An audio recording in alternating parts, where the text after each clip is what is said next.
We are back bringing you guys our top 24 Dynasty wide receiver rankings in tier-based format, the similar thing that we did to yesterday's video when we talked about the running back position. All these tiers are based on, open market trade value, and kind of we valued these players similarly based on what they're valued on the open market, and of course, our own ranking. So this will be a fun exercise overlooking the top end wide receivers in Dynasty. I'm sure you guys are very interested if your wide receivers are ranked high or if they're ranked low, and what they're kind of worth on the open market. And this should also give you guys a good idea of, if you're a contender, what you should be paying for some of these guys in a trade. So I'm fired up. I'm ready to get into this. I'm taking Danny's lines out here with the fired up, but how you doing?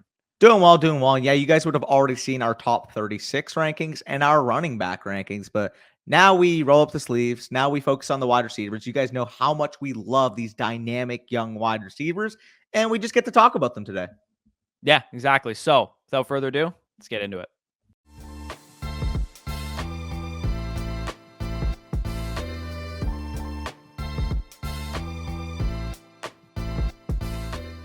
All right, so you guys can see these are my top 24 Dynasty wide receiver rankings. We'll kind of swap back and forth as we have discussions about, who's too high for one of us and who's too low for the other one. We're going to start with the first tier. Obviously, we know these guys are extremely, extremely valuable. I have Chase at number one. Danny has Jefferson at number one. I'll make the Chase case. Obviously, we know that these guys are both supremely talented, very young wide receivers. Both of them have 2 wide receiver 1 seasons under their belt, 3 wide receiver 1 seasons for Jefferson in their first 2 seasons of their career. And then Chase, the reason I have him slightly ahead of Jefferson is because he's 23, not 24, and he's attached to the right arm of Joe Burrow. Both of those guys very likely to get extended by the Cincinnati Bengals. And Jefferson, just a little bit more long-term quarterback question marks. But other than that, I mean, we're splitting hairs with these top 2 guys. Yeah, I mean, absolutely. The reason why I have Jefferson there is, to put it simply, 167 targets 2 years ago, 184 targets last year. The volume that he gets, the treatment that he gets in terms of being that Minnesota wide receiver 1, I just think from a volume standpoint is unlike any other wide receiver in fantasy. You can make the argument, though, that in the 13 games that Chase played last year, 134 targets. So he has that target commanding 160-plus target ceiling. It's just because we've seen it with Jefferson already that I feel comfortable ranking here. But again, we are splitting hairs. You want to take Jefferson to diversify. You want to take Chase to diversify. They're the same tier. They're the same asset. Go be happy if you have them on your teams. Yeah, and if one costs less than the other in a trade, just go trade for the one that costs less if you're a contender and you're looking to make a big splash. So those guys are pretty self-explanatory. No need to spend too much time on them. The next tier is the 2 first-rounders plus tier. So in a trade, basically, we'd be looking for 2 first-rounders plus if we were to move these guys. Ideally, you want to pay a little bit less than that if you're buying them, but that's probably about the market value of CeeDee Lamb, A.J. Brown, and Garrett Wilson, obviously coming off of his offensive rookie of the year performance. So I mean, Wilson provides a little bit more in the age department. Not that, Lamb and Brown are old receivers, but, Garrett Wilson, 22, 23 years old. CeeDee Lamb, more like 24. And then A.J. Brown, I believe, is almost 26 at this point in time. But all 3 of these guys are going to be perennial wide receiver 1s. Lamb attached to a great quarterback with Dak Prescott. A.J. Brown attached to a great quarterback with Jalen Hurts, and then Garrett Wilson, at least for the time being, attached to a great quarterback with Aaron Rodgers, however long he decides to play there in New York. All 3 of these guys are extremely valuable on the market, and I'd be happy to have any one of them as my wide receiver 1. Yeah, I mean, agreed. Obviously, for CeeDee Lamb, we saw that breakout. We were talking about him potentially breaking out coming into the year. Obviously, Amari Cooper departed. Everything we could have possibly expected for him to develop into that wide receiver 1 ended up materializing. And especially if you take the splits, once Dak came back following his thumb injury, this was a legitimate bona fide 19 PPR point per game wide receiver.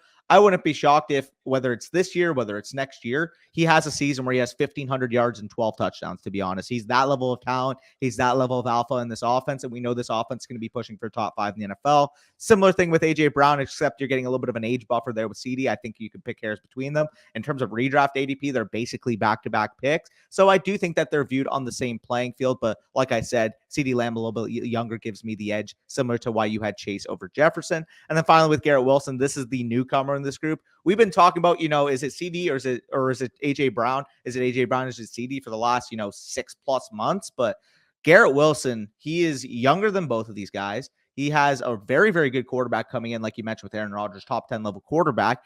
And we saw an 1,100-yard rookie season. I would argue right now, out of this entire tier, Lamb, Brown, and Garrett Wilson, if all of them hit their ceiling range of outcomes, Garrett Wilson's going to be the clear-cut wide receiver 3 in Dynasty entering next year, simply due to the age dynamic.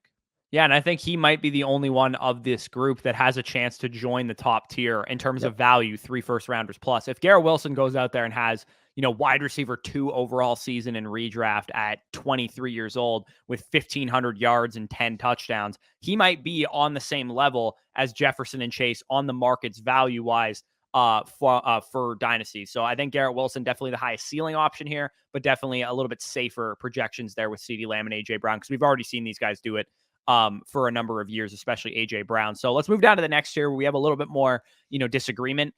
For me, I have 5 receivers in this tier: Chris Olave, Amon-Ra St. Brown, Jalen Waddle, T. Higgins, and Drake London. For each one of these guys, they're all, target earners. Even though T. Higgins and Jalen Waddle are not the number ones on their respective team, they still get, high level targets, high value targets in the red zone, downfield, that kind of thing. Amon-Ra St. Brown is a target magnet there in Detroit, getting, a monster breakout season. I think he was my biggest breakout candidate entering the season. I think if you go to the homepage of this YouTube channel, the video top 5 breakouts is pinned, I believe, and he was my number 1 breakout candidate last year, and that obviously materialized. Chris Olave, monster rookie season as well. You could really argue that him and Garrett Wilson are neck and neck as far as like the rookie wide receiver 1 from that class because of the underlying peripherals with Chris Olave. Unfortunately, I mean, he does get a quarterback upgrade. Derek Carr is definitely better than what they were dealing with last year with Dalton, who played okay, but not great, and then Jameis for the beginning of the year. Derek Carr is going to help Chris Olave, but I still think I prefer Garrett Wilson given the Aaron Rodgers bump there. And then Drake London, again, he would be right there with those guys as well with the underlying peripherals he had, the way he closed out the season, like 30% target share as a rookie. He's actually younger than both of them too. He's only 21 years old right now. But given the Arthur Smith offense, the fact that they drafted a running back at 8th overall, we expect this to be a run-heavy offense yet again. Hopefully not, one of the most run-heavy offenses of the last 15 years like they were last year. And Desmond Ridder is nothing to write home about, but I think at the very least, Drake London should take a step forward this year. And long-term, I think he's one of the safer bets to make to accumulate in value. Yeah, no, I agree as well. I mean, I'll talk about it quickly of the guys that I agree with, and then I'll get into a couple of the differences and show you guys on screen. But in terms of Chris Olave, you kind of hit the nail on the head there. Similar projection to what we saw from their rookie seasons with Olave and Wilson, only I had Wilson above him in the pre-draft cycle. Wilson had a slightly better year, I would say personally, and he gets a major quarterback upgrade with Aaron Rodgers. As much as I like Derek Carr, he is not moving the needle like Aaron Rodgers, hence the little bit of a tier discrepancy. But if you wanted to take Chris Olave in the top 25 of your drafts, I have him ranked in that option. I believe he's my 20th ranked overall player, so absolutely still high on him. You mentioned Amon-Ra St. Brown.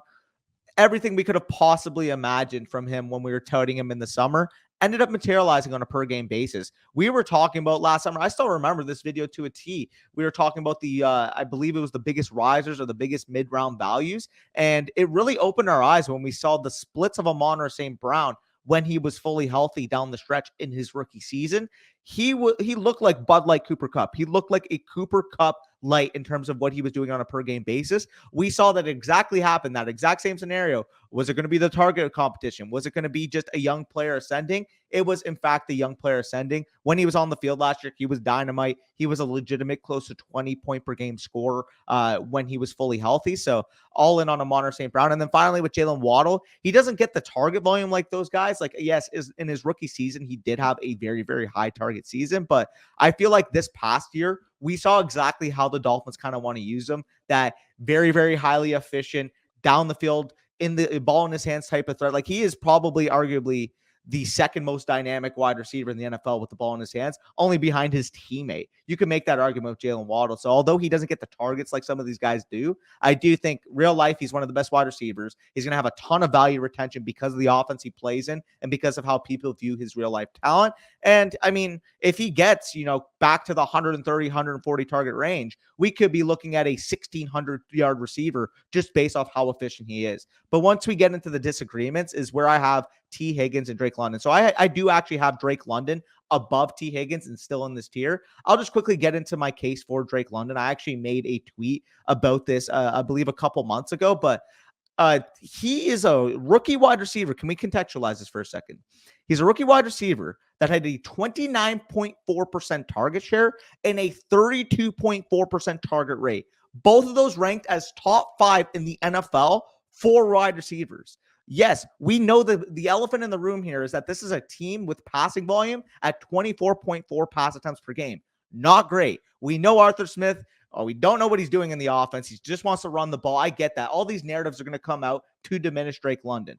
But when we look at the team split shares, when we look at the age dynamic, when we look at the ceiling here, if this team even throws it 28 times per game this upcoming year, Drake London's in store for 145 plus targets. And if he does that at 22 years old, it's way more likely he's in the 2 first rounders plus tier than he is in the mid first rounder plus tier, in my opinion. So this is why I have him there. I'll just show my rankings. I don't know why I did that and didn't do that in the first place. And that would close off my 2 first rounders tier. We'll get into the mid first tier and why I view Higgins, Devontae Smith, DK Metcalf, and JSN on a playing field. But I'll let you get into T. Higgins a little bit. Yeah, I mean, with Higgins, the reason I have him in the tier with this guy, with these guys, is because he is a high-level target earner, and I get it. He's playing with Chase, but I expect the Bengals to keep this band together, keep Chase, Burrow, and Higgins all extended. It's going to be difficult, but I mean, the salary cap, there's a lot of things that you can do with it.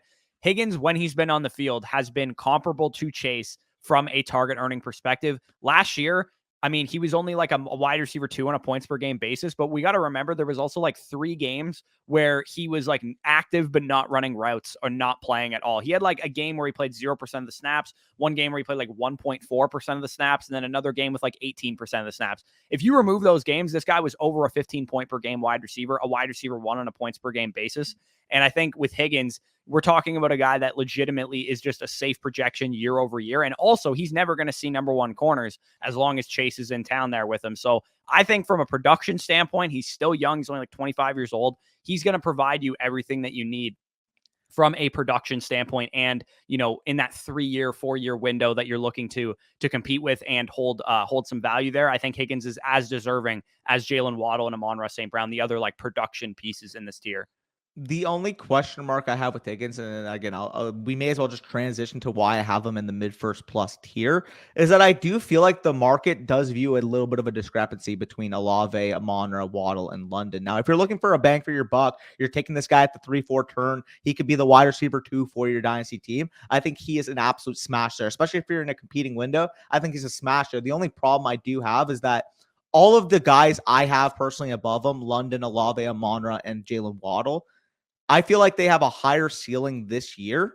And if they were to hit their ceiling, their value on the market could completely extrapolate. We could be looking at, I could see any one of those guys realistically being in that tier with Lamb, Brown, and Wilson. I can't really say the same personally for T. Higgins. I more so see him on the playing field of a DK Metcalf who, well, I mean, if we compare it last year, yes, you're going to argue T. Higgins didn't play in every single game. I understand that. I do actually have T. Higgins ranked above DK Metcalf, but I think from a value standpoint, the market kind of views their years as pretty much similar, although Higgins missed a couple games.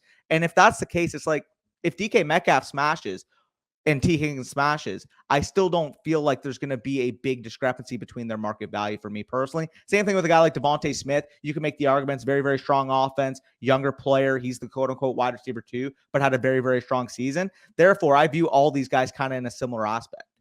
Yeah. I mean, I value the situation of Higgins quite That's a bit, fair. and a reason that I don't think he would ever really slide out of the tier that I have him in right now, because even though he doesn't have the ability to climb into that Lamb, Garrett Wilson, Brown tier, probably at this point in his career, unless Chase were to get traded or something like that, he also is probably not going to fall down a tier, in my opinion, because he's going to be attached to one of the best passing offenses in the league, a team that's going to throw the ball a ton, and he's still going to command probably 25, 26% of the targets in that offense. Whereas Metcalf, while, you know, he's a great receiver in his own right, it's possible that the Geno Smith, you know, renaissance was a fugaz, and it's not necessarily the same as what it was last year. Devontae Smith, as much as I believe in Jalen Hurts, they don't throw the ball quite as much as the Cincinnati Bengals. And also Burrow, I think, is a much better passer than Hurts, as much as he showed progress last year. So, you know, again, a different discrepancy here. I think this just makes T. Higgins a buy, in my opinion. If you guys are contenders looking to make a big splash at wide receiver, the market probably is more in line with how Danny views it, but I do think he's worth as much as these other guys in terms of production and long-term value. So fair. This next tier we can kind of get into. I have it as like a mega tier because in my mind, it really all depends where your team is, right? You could be, you know, 4th, 5th round or whatever of a startup, and you want to maybe stay flexible. So you could go with a Metcalf. You could go with the Devontae Smith. You could go with Jackson Smith and Jigba if you're going really young. And I view Jordan Addison on par with Jackson Smith and Jigba. So I view him in the same tier from a dynasty perspective, given the prospect profile that I saw from those two guys and the landing spot that he got there in Minnesota in the first round. So with all these guys, they kind of provide a similar thing. With Metcalf and Smith, you're getting more production, but they're still young. And then with Smith and Jigba and Addison, you're getting the possibility that they could, with great rookie seasons, climb all the way up to that CeeDee Lamb, AJ Brown, Garrett Wilson tier. If, Smith and Jigba goes out there and leads the Seahawks in targets and yards and receptions and all that kind of stuff, and Addison maybe goes out there and posts like a Devontae Smith caliber season alongside Justin Jefferson. So those guys have a lot of value accumulation. But I also think if your team is in a similar, if you're, maybe you went Lamar Jackson in the first round, Dak Prescott on the second round, and Jonathan Taylor in the third round, then you might be in more of a production competitive window. And I wouldn't fault anybody for taking Diggs, Tyreek Hill, Devontae Adams, Cooper Kupp over some of these guys, because you're looking to accomplish a different goal at that point in time. With Diggs, obviously Josh Allen's number one receiver. He's going to be great from a redraft perspective. I believe he's my wide receiver 4 in redraft right now, behind Tyreek Hill, who I have ranked slightly behind him, but I think Diggs has a little bit more longevity. Devontae Adams, going to be great. Whether he's playing in Vegas, there's some rumors that he might want to be traded away to the Jets or something like that. I think he's going to end up staying in Vegas, and he's going to be the number one receiver there. And then Cooper Kupp, before he got injured, he was the same Cooper Kupp we saw in 2021. Yep. No, I like those rankings. I do have kind of this tier, this quote unquote mega tier, basically split into 2 sub tiers. So you have one mid first plus, and then it goes down to 1 first rounder. I actually have those 2 tiers broken down into 3: 1 mid first plus, 1 mid first rounder, and then 1 first rounder. So if you guys see my rankings here, already mentioned that I do view T. Higgins, DK Metcalf, and Devontae Smith pretty much in the same playing field in terms of what they kind of represent from a market standpoint. JSN closes off this tier for me. Although I view personally that Jordan Addison and JSN are definitely in the same tier for me, the market definitely doesn't agree. Sorry. If JSN were to go out this upcoming year, be the wide receiver 2 for DK Metcalf, maybe have 1,000 yards as a rookie, 8 touchdowns, show some promise, he has more opportunity to rise like Garrett Wilson did than, in my opinion, what Jordan Addison will be able to do from a rising standpoint. Therefore, because of that difference in market dynamic, I do have a little bit of a sub tier. Again, the difference quite literally is just that little plus at the end of these tiers. So I mentioned those 4 guys. Now let's get into the old guys in Jordan Addison. You hit the nail on the head with Tyreek Hill, Stephon Diggs, Cooper Kupp, Devontae Adams. Realistically, these guys are your redraft quote-unquote wide receivers. You are not drafting them in your dynasty drafts because you value the value retention of these guys. You value the production these guys will bring. You're already basically accepting that these guys probably have maybe 2-3 years at the max that you can fully depend on them before you have to start to realize, like, hey, like, I'm going to have to ride these guys out. I'm not going to be able to trade these guys on the open market within a couple of years. So you have to kind of commit to the fact that if you're drafting them, you are going to have them on your roster until they retire for the most part. Unless somebody's completely willing to overpay, which I doubt given how the market kind of behaves at this point. If you are drafting these guys in the startup, you're committing to your winning window. You understand that the next 2 to 3 years, you want to try to be a top team, and that is why they're on your team. And validly so. Tyreek Hill, top 5 overall pick and redraft right now. Stephon Diggs, mid-first round pick and redraft right now. Cooper Kupp, mid-first round pick from redraft right now. Devontae Adams, more of a late first, but I would argue that he is the best overall wide receiver from a talent standpoint than any of these guys. So ultimately here, I think you can argue these guys anyway, but this is the order I have it listed. And then finally, Jordan Addison, you mentioned with JSN, Jordan Addison has every possibility of having that Devontae Smith level ascension. Sorry. Yeah, exactly. Same archetype of player, same situation. You're playing behind a stud number 1 wide receiver. Jefferson is never going to be viewed as the number 2 in that offense. It's never going to happen. He's the best receiver in the league, in my opinion. So Addison will have the benefit of working as the Z flanker in a pass-heavy offense for a team that doesn't have the greatest defense in the world, doesn't have the greatest run game now that we're hearing Dalvin Cook is, over the hill and probably going to be cut from that team. That team's going to rely on Kirk Cousins' arm, Jefferson's ability, Addison as a rookie, and TJ Hawkinson. It's going to be a pass-heavy offense. I wouldn't be shocked if they're up near the top 3, top 5 teams in terms of pass attempts, and I wouldn't be shocked also if Jordan Addison's a big play threat in that offense because he's working against slot corners, he's working against number 2 corners, and Jefferson's demanding all the attention as Justin Jefferson should. by opposing defenses. And that's going to really benefit Jordan Addison from a development standpoint. Because even though I think he was a good enough prospect to be a number one receiver with the New York Giants or something, whatever team he could have gone to that had a number one receiver opening, it's much better for his development to be a number two, like we saw from Calvin Ridley a couple years ago when he came into the league. Benefit, obviously, playing opposite Julio Jones. So that is, again, if you wanted to argue them as two separate tiers, that's fine. I think they're one tier just because I think it's all dependent on what your team is looking like. And I think they all should be relatively worth the same amount. If you tried to trade on the market right now and you're a contender for Stephon Diggs, I think it's going to cost you about a mid-first rounder plus. And same goes for if you try to trade for Devontae Smith, if you're a rebuilder, it's probably going to cost you the same amount. So that's why I view them in the same tier, more so in the like value of a mid-first rounder plus.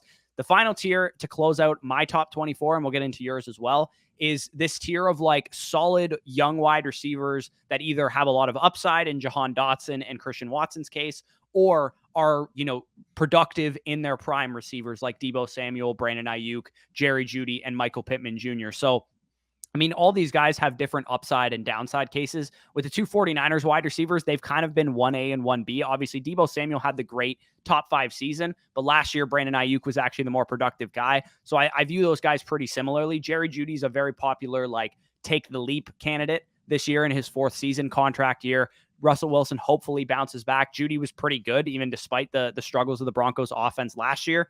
And we know from a talent perspective, he's a good enough receiver to take that leap. Jahan Dotson and Christian Watson have very productive rookie seasons to look back on. They're not on the level, obviously, of Garrett Wilson, Chris Olave, and Drake London, but very solid nonetheless. They both scored a lot of touchdowns their rookie year, which is usually a predictive statistic going into the future. And then Michael Pittman Jr., I mean, he probably would be higher if it wasn't for the Anthony Richardson selection because, given that they selected a guy who's a run-first type of quarterback, at least early on in his development, he's probably going to be a run-first quarterback. They still have Jonathan Taylor. The offense is probably going to run the ball quite a bit at a high rate, top 5, top 10 rate in the NFL. I think Pittman's going to struggle a little bit to secure week over week consistency, which is a little overrated sometimes, but I still think it's a factor. And also he now has a little bit more target competition than he's had in years past with Alec Pierce going into year 2, Josh Downs coming in to play the slot, who we both loved as a prospect. The tight ends obviously could be involved. And then, the engine of the offense being Jonathan Taylor and probably Anthony Richardson on the ground as well. So Pittman just struggles a little bit, but he's right there with those guys in this tier. Yeah, I mean, I have them a little bit lower. You guys will see my rankings on the screen right now. Let me just quickly adjust that. Should be good. Okay, so first one is Jerry Jeudy, and I'll get into it a little bit more because I actually talked about these guys. I tweeted about these guys, the first two, oddly enough. They're probably going to be my guys going into the redraft cycle because I'll tell you what, everything that I'm seeing right now makes me extremely high on them. So in terms of Jerry Jeudy, we saw down the stretch last year in games that he played 50+% of the snaps, which 12 of those games existed. He had 92 targets, 62 receptions, 896 receiving yards, and 6 touchdowns in 12 games. If you were to stretch that out, that would be about 15.7 PPR points per game in that stretch of games that he was fully healthy. Again, we already know the story of Jerry Jeudy's season. He was inconsistent at times, a little bit volatile, dealt with some injuries, but down the stretch of the year, he looked like every bit of the wide receiver one he was built to be.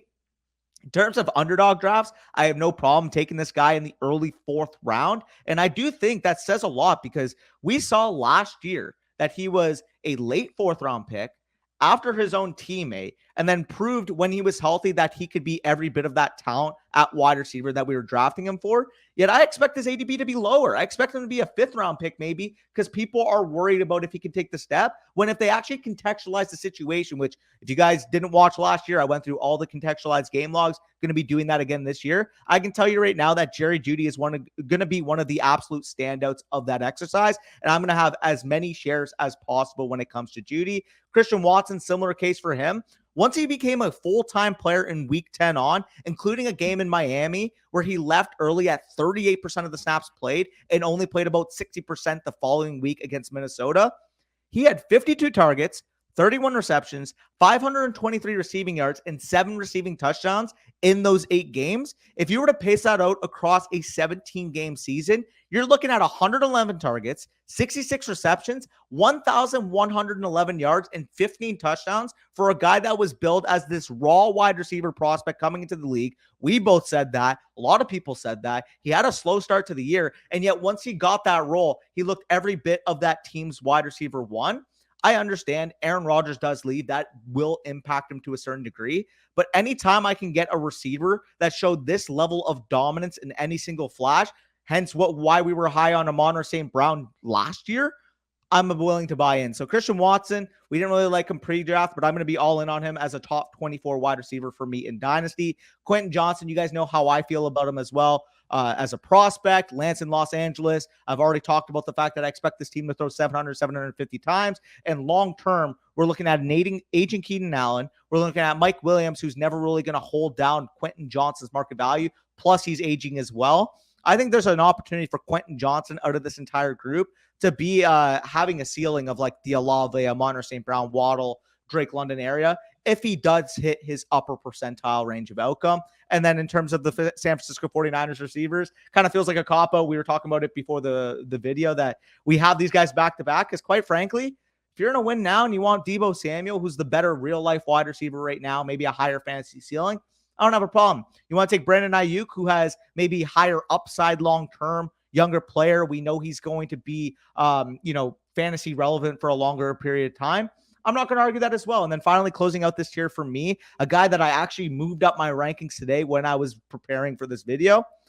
I'm going to be all in on Calvin Ridley as well. He's going to be a guy I value as a 3rd-round pick in redraft. And literally, in my opinion, he is just like a half step below the Diggs, Kupp, Adams, Hill range in Dynasty from a contending wide receiver standpoint.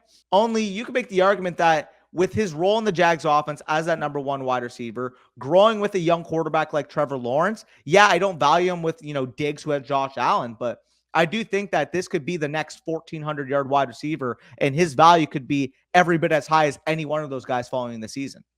Yeah, no, I have Ridley at 26, so he's just outside my top 24. Same with QJ, he's my 25. So these guys are all right in that area for me. It really all comes down to like what you're valuing. For me, with Ridley, I think that Christian Kirk will still be a big part of that offense, which is kind of the tiebreaker there. And then Quentin Johnston, I was a little lower on him as a prospect than you were, which is why he's a little bit lower for me. I think Jahan Dotson probably is a little too low in your rankings, given what we saw from him as a rookie, the efficiency numbers that he showed, the reception perception profile that Matt Harmon outlined as well, showcasing that this guy can win at all 3 levels of the field, man, zone, press, doesn't matter. So for me, you get a 22-year-old wide receiver that has the rookie season that he had. I think he deserves to at least be in the conversation with Christian Watson, if not ranked ahead of him, as Matt Harmon kind of outlined in his reception perception profile. He's like, I would take Dotson over Watson any day of the week, is what he said, because, Dotson right now is clearly just the more developed wide receiver and the more refined wide receiver. And I agree with that as well. For the record, the guys that I have on the outside looking in for me, so 25 Burks, 26 Dotson, 27 Pittman, and 28 Godwin. So if you want to argue any of those guys, maybe ahead of Ridley, I think that's fine. But overall, this kind of just goes to show you how valuable the wide receiver position is. Running back, it kind of felt like we were dragging on once we got past, the RB12. We're so excited talking about the fucking wide receiver 24 in our rankings. And honest to God, if we were to go to 36 wide receivers, I think we would still be every bit as excited. Yeah, I mean, I have Amari Cooper at 36, which I think you could argue is a similar production profile maybe this year to what Calvin Ridley is going to provide you, who you have at 24. Like, there's guys that you can get in that area that are going to be either production pieces somewhere in between or young ascending values. Like, I'm still very excited about Zay Flowers. George Pickens, I'm starting to get a little bit higher on than I was before. Elijah Moore, I'm still into as an upside swing. And then, again, more production pieces, Christian Kirk, Mike Williams, Mike Evans, DeAndre Hopkins later on. Deontay Johnson, I think, is a good bounce back candidate. We know Terry McLaurin and DJ Moore have been kind of steady Eddie for years. Marquise Brown's an undervalued guy as well. So a lot of, honorable mentions outside this top 24, but these are our top 24 rankings. Mine were there. Obviously, you saw Danny's as well. If you guys enjoyed this video at any point, leave a like down below. It really helps us out, really helps us in the algorithm. Hit the subscribe button if you enjoyed and this is the first time you're checking us out or you haven't taken the leap and hit the subscribe button yet. It is totally free to do so. We really, really appreciate it. Definitely do that if you haven't already done so. And if you want access to all of our Dynasty rankings, all of our wide receivers, all of our running backs, all of our quarterbacks, tight ends, overall. All that stuff is available on flockfantasy.com, and you can use the promo code FSE to get that, along with all the other creators on that site's rankings and articles and bonus content as well. But by using our promo code, you get 30% off, a 2-day free trial, 6 months for free if you sign up annually, first priority submissions to Dynasty decisions if you guys want us to break your team down live on the channel here. We definitely appreciate all the support that you guys have shown to us on the new site. Really excited about some of the features that we've got coming out and coming up on the site as we get through the summer as well. One last thing I wanted to say too is that we will have trade value charts similar to how you've seen us do the tier makers available on the site. Quarterbacks is already live. Running backs should be live by the time you guys are seeing this. Wide receivers will be live pretty soon, and tight ends. By the end of this week, they will all be on there. So definitely check that out. If you guys are looking to buy a tight end or buy a wide receiver or sell a running back or whatever, those are extremely valuable resources to understand what you should be getting on the open market. And of course, you can make any adjustments based on your current league market as well. So definitely check all that stuff out. Like I said, like, comment, subscribe if you enjoy. But with that being said, peace out, and we'll talk to you soon.